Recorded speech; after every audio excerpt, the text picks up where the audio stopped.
नई बहू को मिला जादुई एसी का पेड़। रागीपुर गांव में अनुपमा का छोटा सा परिवार था। अनुपमा का बेटा विनोद शादी के लायक हो गया था और अनुपमा अपने बेटे के लिए बहू ढूंढ रही थी। देखिए भाई साहब, हमें आपकी बेटी बिंदु जैसी ही घरेलू और संस्कारी लड़की चाहिए। देखिए, हम गरीब लोग हैं, हम अपनी बेटी के अलावा और कुछ नहीं दे सकते हैं। अरे भाई साहब, हमें हमारी बहू के अलावा और कुछ भी नहीं चाहिए। हम मेहनत करके खाने वाले लोग हैं, बस आप शादी की तैयारियां कीजिए। और फिर कुछ ही दिनों में बिंदु की शादी अनुपमा के बेटे विनोद के साथ हो जाती है। बिंदु शादी करके जब अपने ससुराल में कदम रखती है, तब उसे देखने गांव की बहुत सी औरतें आती है और वो बिंदु को मुंह दिखाई में शगुन के तौर पर कुछ न कुछ देकर जाती है। अरे अनुपमा बहन, बहू तो तूने चांद का टुकड़ा ढूंढा है। बहुत अच्छी बहू है तुम्हारी, बस इसके व्यवहार भी इसकी सूरत की तरह ही सुंदर हो, वरना तुम तो प्रदीप की बीबी के बारे में जानती ही हो ना। भगवान ने सुंदरता, धन सब कुछ दिया है, लेकिन अकल एक पैसे की नहीं दी है। बस उसे तो दूसरे को नीचा दिखाने में ही मजा आता है। वे लोग इतना बोल ही रहे थे कि तभी वहाँ पर प्रदीप की बीबी मेनका भी आती है। लो, शैतान का नाम लिया और शैतान हाजिर। अच्छा अनुपमा बहन, अब हम सब चलते हैं। उफ़ो, कितनी गर्मी है यहाँ। आखिर तुम लोग इतनी गर्मी में कैसे रह लेते हो? अनुपमा आंटी, क्या आपने अपनी नई बहू को लाने से पहले घर में एसी लगाना जरूरी नहीं समझा? अच्छा, आप समझी। एसी तो काफी महंगा आता है ना, और आप जैसे गरीब लोग एसी क्या, एक मामूली सा पंखा भी नहीं लगा सकते। मेनका बहू, हम जैसे लोगों के लिए हमारे ये पेड़ पौधे ही पंखे का काम करते हैं। हमें एसी और पंखे की जरूरत नहीं पड़ती है। ठीक है। वैसे मैंने सुना था आपकी बहू बहुत ही सुंदर है, इसलिए मुझसे रहा नहीं गया और मैं इतनी गर्मी में भी इसे देखने चली आई। वैसे तुम हो तो बहुत ही खूबसूरत, लेकिन मेकअप की वजह से तुम्हारा चेहरा बिल्कुल मुरझाया सा लग रहा है। ये लो, मैं तुम्हारे लिए मेकअप किट लेकर आई हूँ। वैसे तुम्हें क्या पता होगा इसके बारे में? इसे लगाने से चेहरा और भी सुंदर लगने लगता है। ये बहुत महंगा आता है, पर आज ये तुम्हारी मुँह दिखाई में मेरी तरफ से गिफ्ट है। रख लो इसे। ओफो, मेरा तो गर्मी में दम घुट रहा है यहाँ। अब मैं चलती हूँ। अरे बहू, तुम इसकी बातों का बुरा मत मानना, ये ऐसी ही है चुड़ैल कहीं की। अब तुम जाओ और थोड़ा सा आराम कर लो। बिंदु उस वक्त तो कुछ नहीं बोलती, लेकिन रात में वे अपने पति विनोद से कहती है, सुनिए जी, क्या हम गरीब लोगों की कोई इज्जत नहीं है क्या? अरे भाग्यवान, हुआ क्या है? वो चुड़ैल हमारे घर आकर हमारी ही बेइज्जती करके चली गई। हमारी गरीब का मजाक उड़ा कर गई है और माँ जी भी उससे कुछ भी नहीं बोली। अरे बिंदु छोड़ो, पैसे वाली औरतें ऐसे ही होती हैं। अब उसकी बातों को सुनकर अपना मन खराब मत करो। नहीं, हम गरीब हैं, इसका मतलब ये नहीं कि कोई भी आकर हमारा मजाक उड़ा कर चला जाए। और देखना, जल्दी उस घमंडी औरत का घमंड टूट के रहेगा। हाँ भाई, भगवान ने चाहा तो हम उसे जरूर जवाब देंगे। अगले दिन बिंदु अपनी सासू माँ के साथ बाजार जाती है। तभी रास्ते में उसे मेनका मिल जाती है। अरे आंटी जी, इतनी गर्मी में आप दोनों पैदल कहाँ जा रही हो? अरे मेनका बहू, वो जरा मैं अपनी बहू को गांव का मॉल घुमाने लाई थी। हाँ, घुमाना ही सही रहेगा, वरना अगर आपने यहाँ से कुछ भी खरीदा तो आपका घर बार सब बिक जाएगा। उसके बाद मेनका अपनी सहेलियों के साथ बिंदु और उसकी सास की गरीबी का मजाक उड़ाते हुए उस पर हंसने लगती है। वैसे बिंदु, तुमने आज मेरा दिया हुआ मेकअप लगाया है ना? लगाया ही होगा, तभी तो तुम्हारा चेहरा इतना चमक रहा है, वरना कहाँ इस धूप में तुम्हारा चेहरा मुरझाकर काला हो गया होता। मेनका, बस करो, इस तरह किसी का मजाक नहीं उड़ाना चाहिए। अरे, ये तो बुरा मान गई। तुम गरीब लोग होते ही इसी के लायक हो। अगर गरीबी से इतनी ही चिढ़ है तो तुम भी अमीर हो जाओ। तुम्हें किसने रोका है? उस दिन घर आने के बाद बिंदु को बहुत बुरा लगता है। भगवान जी, मैंने अपना पूरा बचपन गरीबी और अभाव में गुजार दिया, लेकिन मुझे कभी उतना दुख नहीं हुआ जितना दुख आज हो रहा है। काश हम लोग भी इस घमंडी औरत को जवाब दे पाते और बता पाते कि हम गरीब लोग भी अमीर हो सकते हैं। पैसों का कभी घमंड नहीं करना चाहिए। अरे बहू, जल्दी से खाना लगा दे बेटा। आ रही हूँ माँ जी। उसके बाद बिंदु सभी के लिए खाना लगाती है और सभी खाना खाने के बाद घर में जाते हैं। लेकिन गर्मी होने की वजह से किसी को नींद नहीं आती। अरे बहू, आज तो गर्मी ने हद ही कर दी है। मेरा तो दम ही घुट रहा है घर में। मैं तो आंगन में सोने जा रही हूँ। तुम दोनों भी घर के बाहर आंगन में ही सो जाना। बिंदु को उस रात बिल्कुल भी नींद नहीं आती है। गर्मी से परेशान बिंदु अपने घर के पीछे वाले पेड़ के नीचे घूम रही होती है। तभी वो देखती है कि एक खरगोश घायल अवस्था में है। अरे, ये खरगोश तो बहुत ही प्यारी है, लेकिन लगता है इसे काफी चोट लगी हुई है। बिंदु जल्दी से घर से दवाई लाकर उसके घाव पर दवाई लगाती है और उसका पट्टी करती है और उसे हरी हरी घास खाने को देती है। सुबह तक वह खरगोश बिल्कुल सही हो जाता है। बिंदु, तुम्हारा बहुत बहुत शुक्रिया जो तुमने मेरी मदद की। दरअसल मैं एक जादुई खरगोश हूँ और मैं जादुई नगरी से यहाँ घूमने आई थी, लेकिन एक दुष्ट बिल्ली ने मुझ पर हमला कर दिया और मुझे घायल कर दिया। तुमने मेरी जान बचाई, तुम्हारा बहुत बहुत शुक्रिया। ये तो हमारा फर्ज है, हमें अपने आसपास अपनों के साथ साथ पर्यावरण और जीव जंतु सभी का ध्यान रखना चाहिए। बिंदु, तुम्हारा ये विचार मुझे बहुत अच्छा लगा। मैं अपनी जादुई शक्तियों से इस पेड़ को जादुई पेड़ बना रही हूँ। तुम अपने मन में जल्दी से कोई भी एक चीज सोचो, ये पेड़ उसी का बन जाएगा। बिंदु को उस वक्त अपने पति और सास को गर्मी से राहत दिलाने के लिए मन में एसी का ख्याल आता है। तभी उसके सामने वो विशाल पेड़ एक एसी के पेड़ में बदल जाता है और वो खरगोश गायब हो जाता है और उस पेड़ से ठंडी ठंडी एसी की हवा आने लगती है। माँ जी, इधर आइए, ये तो देखिए, चमत्कार हो गया माँ जी। उसके बाद बिंदु अपने पति और सास को उस जादुई एसी के पेड़ के बारे में सब कुछ बताती है। उसके बाद उसका पति विनोद उस पेड़ से सारे एसी को तोड़कर गांव में ही एसी का बहुत बड़ा दुकान खोलता है और बहुत ही कम दामों पर वे गांव वालों को एसी बेचता है और देखते ही देखते वे लोग बहुत अमीर हो जाते हैं। उनके पास अब किसी भी चीज की कोई कमी नहीं होती। ऐसे ही दिन बीतते हैं और एक दिन बिंदु कहती है, माँ जी, काफी दिनों बाद मेनका हमारे गांव में फिर से आई है। चलिए ना माँ जी, हम उससे मिलकर आते हैं। अच्छा, समझ गई। तू अभी भी उससे नाराज है ना, और तू उसे सुनाना चाहती है ना बहू? नहीं माँ जी, आज मैं उसको बताना चाहती हूँ कि किसी का मजाक नहीं उड़ाना चाहिए, क्योंकि वक्त बदलते देर नहीं लगती। अब चलिए माँ जी। और हाँ, मैंने इनसे बोल दिया था कि एक एसी हमारी तरफ से मेनका को तोहफे में भिजवा देने के लिए। उसके बाद दोनों सास बहू मेनका के घर जाती है। मेनका, तुम्हें बहुत घमंड है ना अपने पैसों पर, तो बताओ तुम्हें कितने पैसे चाहिए जिसके बाद तुम गरीबों का मजाक उड़ाना बंद कर दोगी?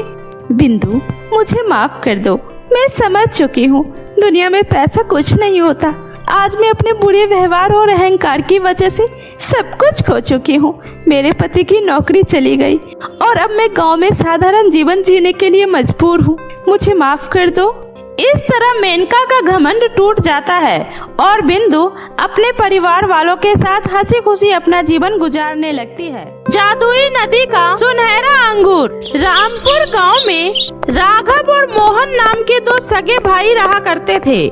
पहले तो दोनों भाई एक साथ खुशी खुशी रहा करते थे, लेकिन राघव की शादी हो जाने के बाद बिमला ने आते ही दोनों भाइयों के बीच दरारें पैदा कर दी, जिसकी वजह से अब दोनों भाई अलग अलग अपना परिवार लेकर रहा करते थे।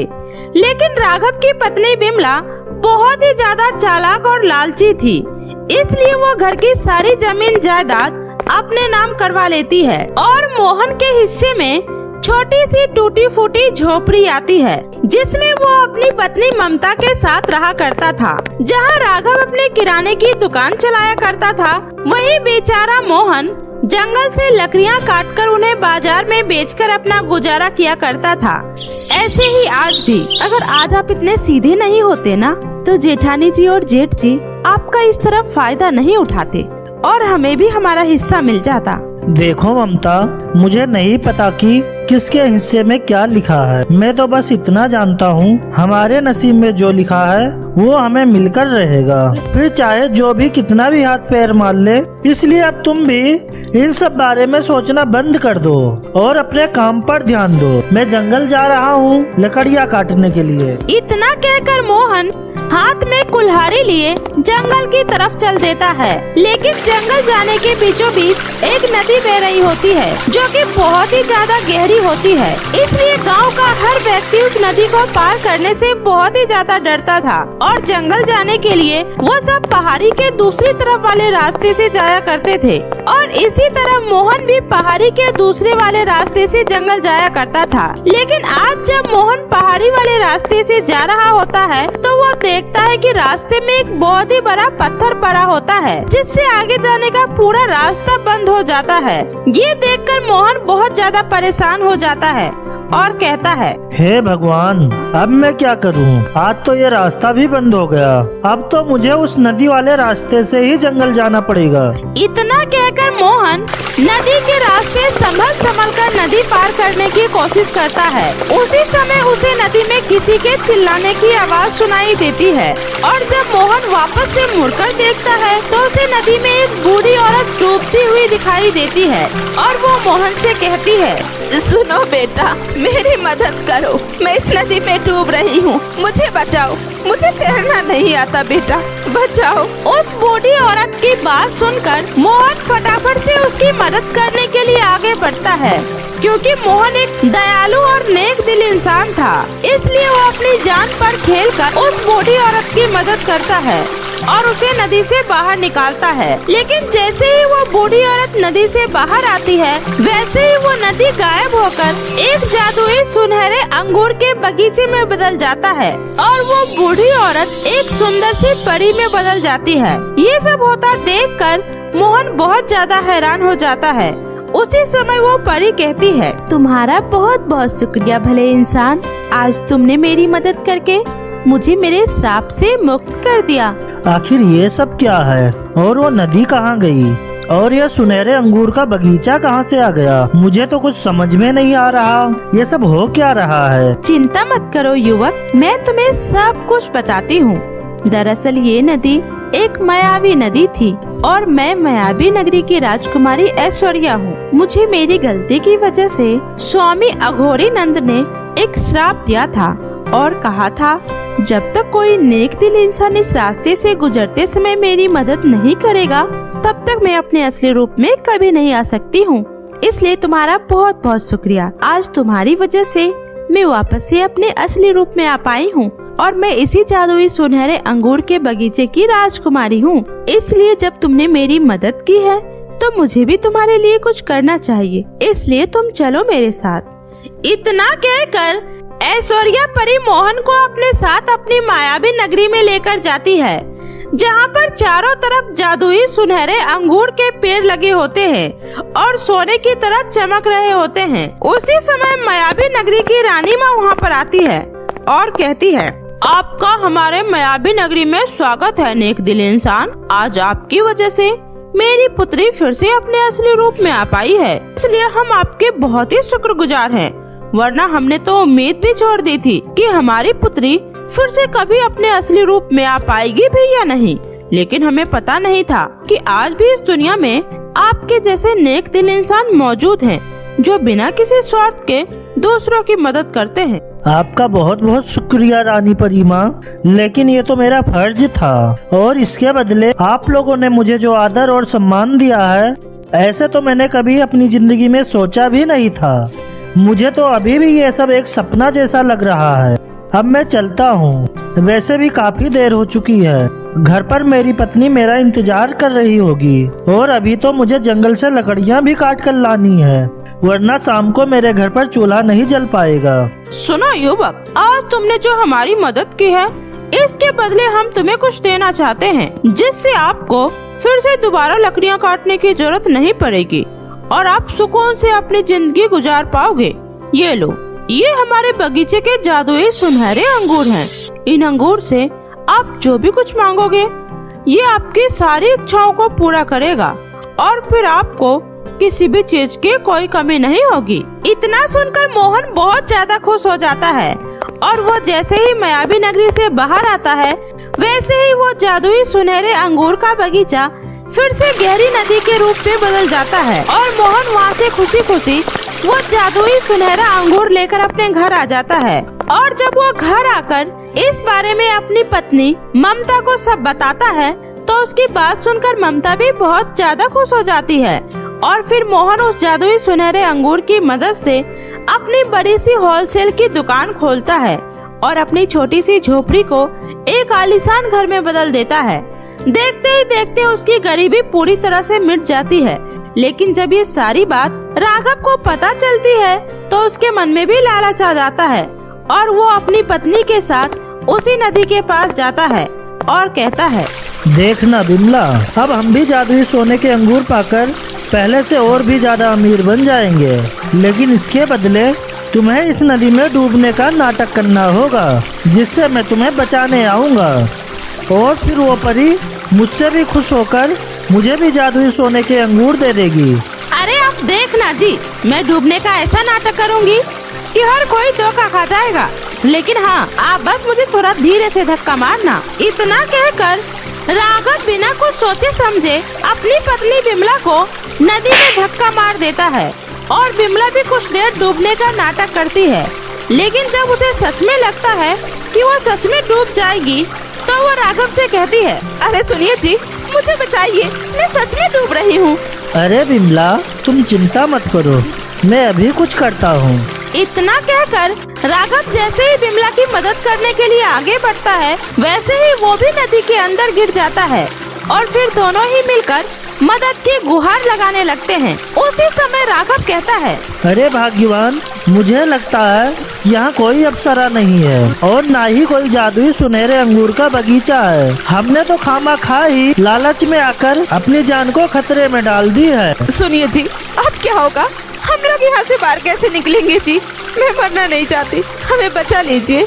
अब कुछ नहीं हो सकता भाग्यवान, हमें शायद हमारी लालच की ही सजा मिल रही है, इसलिए जिंदगी में कभी लालच नहीं करना चाहिए। इतना कहते हुए राघव और उसकी पत्नी बिमला उसी गहरी नदी में डूब जाते हैं और उनके लालच का उसी दिन अंत हो जाता है। सौतेली माँ और जादुई सैंडल का जादू। गंगापुर गांव में सिया नाम की एक लड़की अपने मामा मामी के साथ रहती थी। उसके मामा मामी की एक लड़की थी जिसका नाम रूही था। जहाँ रूही बहुत ही ज्यादा घमंडी और मतलबी किस्म की लड़की थी, वहीं सिया एक बहुत ही समझदार और दयालु किस्म की लड़की थी। सिया के मामा अक्सर काम के सिलसिले में शहर में ही रहा करते थे और इसी बात का फायदा उठाकर सिया की मामी विनीता उस पर हमेशा अत्याचार किया करती थी। वह सिया को बिल्कुल भी पसंद नहीं करती थी और उससे हमेशा अपने घर का सारा काम करवाती थी और बदले में उसे खाने के लिए पेट भर खाना भी नहीं देती थी और वही अपनी बेटी की सारी जरूरतों को खुशी खुशी पूरा किया करती थी। लेकिन उसके मामा उसके ऊपर हो रहे इन सब अत्याचारों से बिल्कुल अनजान थे, क्योंकि विनीता अरविंद के सामने हमेशा सिया को अपनी बेटी की तरह ही प्यार करती थी और उसके शहर जाते ही वह फिर से सिया के ऊपर अत्याचार करना शुरू कर देती थी और ऐसे ही दिन बीत रहे होते हैं। तभी एक दिन रूही अपनी माँ से कहती है, मम्मी, मुझे कल अपनी फ्रेंड अनन्या के बर्थडे पार्टी में जाना है।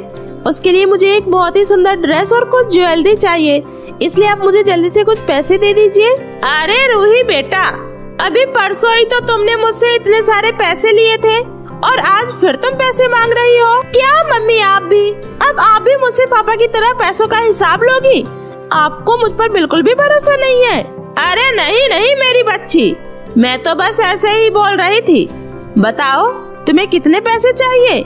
ये लो और अच्छे से शॉपिंग करना। इतना कहकर विनीता नोटों की गड्डी निकालकर रूही को दे देती है, जहां रूही बहुत ज्यादा खुश हो जाती है। वहीं कमरे के बाहर सिया ये सब देखकर बहुत ज्यादा दुखी हो जाती है, क्योंकि विनीता ने सिया को पूरे साल में एक जोड़ी कपड़े भी नहीं दिलाए थे। वहीं वो अपनी बेटी को हर महीने शॉपिंग के लिए ढेर सारे पैसे दिया करती थी।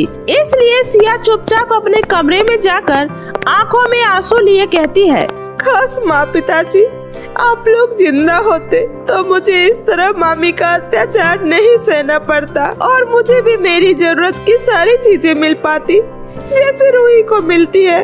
मुझे पता है मामा जी बहुत अच्छे हैं, लेकिन मैं अपनी इस हालत के बारे में उन्हें कुछ नहीं बता सकती, वरना मामी मेरा इस घर में जीना मुश्किल कर देगी।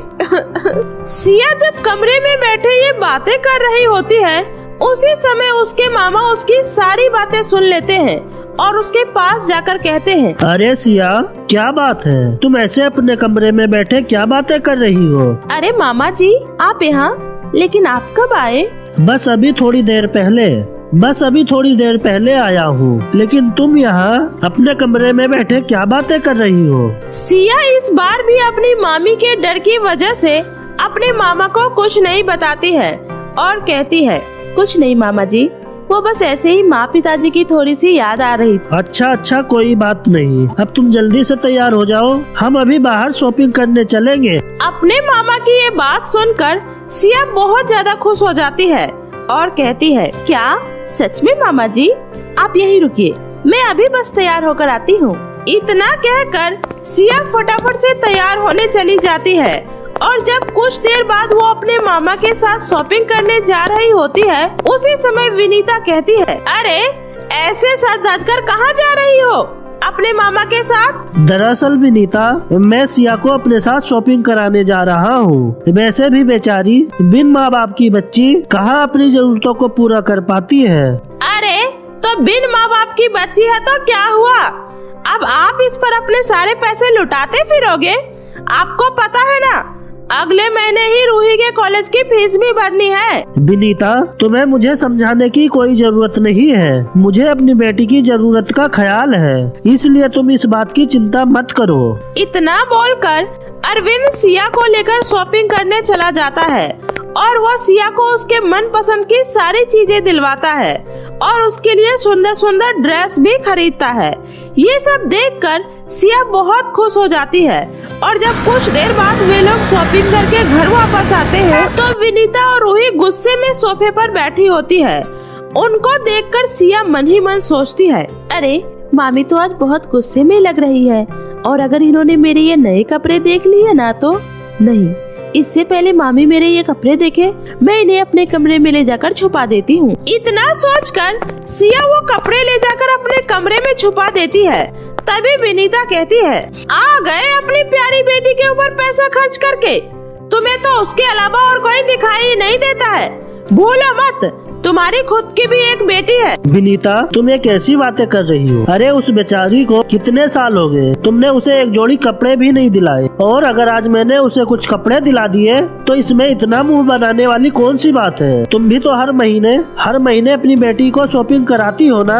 अरविंद की ये बात सुनकर विनीता मुंह बनाते हुए रूही को लेकर अपने कमरे में आ जाती है, जहाँ रूही अपनी माँ से कहती है, देख लिया ना माँ, पिताजी उस 2 कौड़ी की नौकरानी सिया की बराबरी मुझसे कर रहे हैं। पता नहीं उस सिया की बच्ची ने पिताजी के ऊपर क्या जादू कर दिया है, जो वो हमेशा उसकी ही तरफदारी करते रहते हैं। चिंता मत कर मेरी बच्ची, बस एक बार अपने पिताजी को यहाँ से जाने दे, फिर मैं उस नौकरानी को उसकी असली औकात दिखाती हूँ। और ऐसे ही कुछ दिनों बाद उसके शहर जाते ही विनीता और रूही सिया के कमरे में जाती है और उससे कहती है, क्यों री, बहुत पढ़ निकल आए हैं तेरे, तुझे क्या लगा मैं तुझे ऐसे ही छोड़ दूंगी? लेकिन मामी जी, मैंने किया क्या है? देख रही हो मम्मी, कितनी मासूम बनने की कोशिश कर रही है। अरे मेरे पति ने तुझे जितने भी कपड़े दिलवाए हैं ना, सारे निकाल कर मुझे दे। लेकिन मामी, वो कपड़े तो मामा जी ने मुझे दिलवाए हैं ना। अच्छा, तो अब तेरी जबान भी चलने लगी है। अरे चुपचाप वो कपड़े लाकर मुझे दे दे, वरना आज मैं तुझे छोड़ूंगी नहीं। अपनी मामी की ये बात सुनकर सिया बहुत ज्यादा डर जाती है और चुपचाप से सारे कपड़े निकालकर अपनी मामी को दे देती है, जिसके बाद विनीता वो सारे कपड़े रूही को दे देती है। ये सब देखकर सिया की आंखों से आंसू छलक पड़ते हैं, लेकिन वो कुछ नहीं बोल पाती। और ऐसे ही अगले दिन जब सिया बाजार सब्जियां लेने जा रही होती है, उसी समय रूही अपने कुछ दोस्तों के साथ मिलकर सिया का मजाक उड़ाने लगती है। अरे तुम मुझसे पूछ रही थी ना कि मेरे घर की नौकरानी कौन है, तो देखो वो रही हमारे घर की नौकरानी। अरे रूही, क्यों ना आज तेरी नौकरानी को मजा चखाया जाए, बहुत मजा आएगा। अरे क्यों नहीं, वैसे भी मुझे भी इससे अपने कुछ पुराने हिसाब चुकता करने हैं। बहुत उड़ रही थी ना मेरे पिताजी के सामने। इतना कहकर रूही के दोस्त सिया का रास्ता रोककर खड़े हो जाते हैं और कहते हैं, अरे ओ नौकरानी, मेरा दुपट्टा उस पेड़ के ऊपर फंस गया है, तो तुम जल्दी से उस पेड़ पर चढ़कर मेरा दुपट्टा निकाल दो। लेकिन मैं कैसे? अरे कैसे क्या, जल्दी जाओ और दुपट्टा निकाल कर दो, वरना मैं माँ से तुम्हारी शिकायत कर दूंगी। इतना सुनकर सिया पेड़ पर चढ़ और उसका दुपट्टा निकालकर जब वो पेड़ से नीचे उतर रही होती है तो अचानक से उस पेड़ की डाल में फंसकर उसकी ड्रेस फट जाती है। और ये देखकर रूही की सारी फ्रेंड्स सिया के ऊपर जोर जोर से हंसने लगते हैं। और ये देखकर सिया को बहुत बुरा लगता है, क्योंकि उसके पास तो सिर्फ एक ही ड्रेस थी। इसलिए जब वो रोते हुए घर वापस आने लगती है, उसी समय रास्ते में एक झोपड़ी में से उसे किसी के रोने की आवाज सुनाई देती है। और जब सिया उस आवाज को सुनकर उस झोपड़ी के अंदर जाती है तो वो देखती है एक बूढ़ी औरत खाट पर लेटे लेटे दर्द से करा रही होती है। और ये देखकर सिया उसके पास जाती है और कहती है, अरे अम्मा, क्या हुआ आपको, आप ठीक तो है ना? नहीं बेटी, मैं बहुत दिनों से बीमार हूँ और अब मेरे पास ज्यादा समय नहीं है, इसलिए जाने से पहले मैं अपनी एक कीमती चीज किसी ऐसे इंसान को देना चाहती हूँ जो एक नेक और ईमानदार इंसान हो, उसके मन में किसी भी तरह का कोई लालच ना हो, और मुझे लगता है तुम वो इंसान हो। तो बेटी ये लो, ये एक जादुई सोने की सैंडल है जो मुझे एक महान गुरुजी ने दी थी, और आज मैं ये तुम्हें दे रही। तुम इस जादुई सैंडल को पहनकर जो कुछ भी मांगोगी तुम्हारी वो सारी इच्छाएं पूरी होगी। इतना सुनकर सिया बहुत ज्यादा खुश हो जाती है और उस बूढ़ी औरत का धन्यवाद करके उस जादुई सैंडल को लेकर घर आ जाती है। और अपने कमरे में जाकर जब वो उस सैंडल को पहनती है और कहती है, हे जादुई सैंडल, मेरे कपड़े फट गए हैं, तो क्या तुम मुझे नए कपड़े दे सकती हो? सिया के इतना कहते ही उसके सामने ढेर सारे सुंदर सुंदर कपड़े आ जाते हैं। और ये देखकर सिया बहुत ज्यादा खुश हो जाती है। और उस दिन के बाद से सिया उस जादुई सैंडल की मदद से अपने सारे काम बड़े ही आराम से कर लिया करती थी। ये सब देखकर विनीता और रूही बहुत ही ज्यादा हैरान हो जाती है। इसलिए वो सिया के पास जाकर उससे कहती है, अरे ओ महारानी, क्या बात है, आजकल तू बड़ी खुश रहने लग गई है, और तेरे पास इतने सारे अच्छे अच्छे कपड़े कहाँ से आए?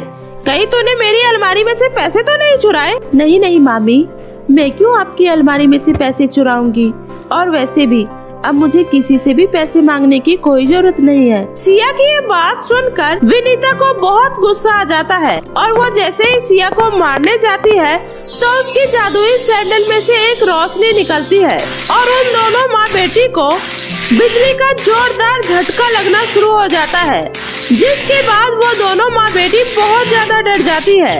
और उस दिन के बाद से वे लोग सिया को बिल्कुल भी परेशान नहीं करते, और सिया भी उस जादुई सैंडल की मदद से खुशी खुशी रहने लगती है।